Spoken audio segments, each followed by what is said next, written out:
Welcome back to Imagine If. I'm your host as always, The Butler. This series of the show is becoming more and more popular, and I do hope that you are enjoying my content, and I would like to thank each and every one of you personally. If you are new to the channel, sit back, relax, and enjoy the show. Tonight, I will be telling you a short paranormal story about an incident that took place in a library on the West Coast.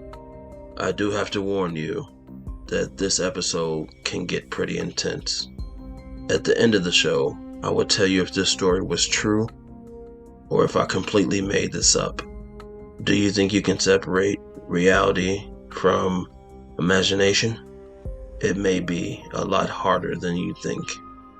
Are you ready to play? I'm a 20-year-old man going to college at a university on the West Coast. The story that I'm about to tell you happened to me yesterday. So right now I'm studying to be a lawyer. More specifically, I'm going to school to be an injuries right lawyer. I usually dedicate 3 hours a day focused on my studies. Sometimes I go to the local cafe, but most times I prefer the library because it's more quiet. There's a girl in my class named Marissa, and we usually study together on Tuesday and Thursday nights. Today is Friday, and last night was simply unexplainable and chilling. So I meet up with Marissa at roughly 7 p.m. We're studying like normal, and out of the corner of my eye, I see a little girl in a white dress walk right past me. Besides the librarian, it was just me and Marissa. At first, I thought it was the librarian's granddaughter or something. The librarian was about 80 years old or so. She had short white hair and wore glasses. She was pretty quiet, normally, but always extremely helpful. I thought about going up to the librarian and ask her if this was her granddaughter or not. But when I went to the front desk, the librarian was not around. She usually sits at the front desk, and I literally actually never seen her move from the chair. I went back to talk to Marissa, and that's when things got even more crazy. Marissa was standing up, with her back turned towards me, looking out of the window. But the window's shades were down, and she could not see outside at all. She just kept smiling in a weird, sinister way. It gave me the creeps. I asked her over and over to snap out of it. I don't know if she was in a hard daydream or what, but this is definitely something that I've never seen. I asked her over and over again, Marissa, are you okay? This went on for a good three or 4 minutes. Then I saw the librarian. It sounds weird, but she kind of appeared out of nowhere. She tapped me on the shoulder and asked me, was there anything that I could be helped with? I told her to call the police because Marissa was acting extremely weird. Then I turned around to talk to Marissa, and she was gone. Not only was she gone, none of her belongings were at the table we were sitting at. I asked the librarian about the little girl and if she knew where her parents were at all, as I was looking around, quietly shouting out for Marissa. The librarian looked at me and she told me that she had not seen the little girl all night. She had no idea who I was talking about. Then she asked me, is Marissa the little girl you're looking for?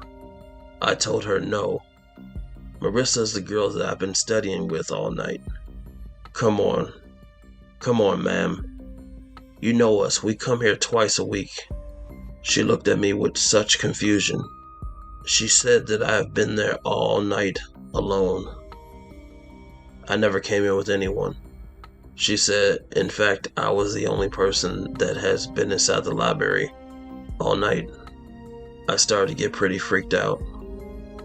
I decided to leave, but before I would try to give Marissa a call. I called her 3 times, and it went straight to voicemail. I texted her a couple times, asking where she had went. I got a text back a couple minutes later, and the text message read, I'm so sorry, I had to leave so suddenly. This text message was followed by a couple of pictures that my iPhone had to download before viewing. And as it was downloading, I went to the bathroom. Once I got inside of the bathroom, all the lights started to flicker. I was using the urinal, and out of nowhere, a red ball fell from the sky and hit me in the head. Then I heard children giggling in the stall next to me. I was completely freaked out. I had no idea what was going on, what was real, or what was fake. I just thought possibly it could have been some kids trying to play a prank on me or something. I had no idea. I went to open the bathroom stall, but it was locked. Then I kicked the door.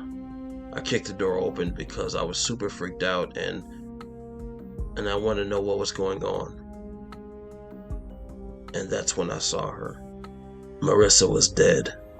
She had committed suicide in the most gruesome way. There were 2 shots fired from my immediate assumption. She shot herself once, and the bullet went out her left cheek. And then there was a second shot, and that bullet went out the back of the head. There was an envelope attached in her hand. I did not read it. I immediately called the police and ran back upstairs to tell the librarian what I had just seen. Once the police arrived and they did their investigation, they told us that the body had been down there for over 72 hours. I told them that that was clearly impossible, and I showed them the text messages between me and Marissa. The messages was clearly on my phone, but it was not on Marissa's phone, which was in her back pocket at the time of the police arrival. Then they told me that the envelope had my name on it. They asked me to confirm the items that were inside of the envelope. When I opened the envelope, there were several pictures. They were all pictures of Marissa's from all ages. The chilling part about this entire story is that several of the pictures in the envelope was actually Marissa as she was a little girl. And it was dated and signed by her parents. It's also the little girl that I seen in the library that night.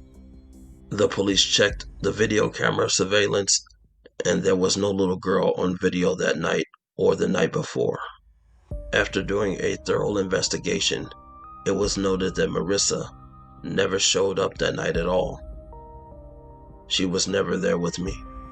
The camera showed me walking in by myself, talking to someone next to me who was not there. The investigation also concluded that Marissa entered the library by herself 4 days prior, and she did go to the men's bathroom alone, but never came out. Are you freaked out like me yet? These are COVID times, and the library's bathroom was cleaned and sanitized every 2 hours since April. There's video surveillance of it. The security guard also confirmed that he checked all bathrooms every single night, and so did the video surveillance confirm. I'm pretty freaked out now. What do I do? I hope you guys enjoyed tonight's show of real versus fake scary stories. Now it's time to see if this story was real or fake. If you answered that this story could not have happened, this story was completely fake, then you're wrong. This story actually happened. This chilling story really did take place on the West Coast in the early 2000s. Thank you guys for watching my show tonight. I'll see you guys soon.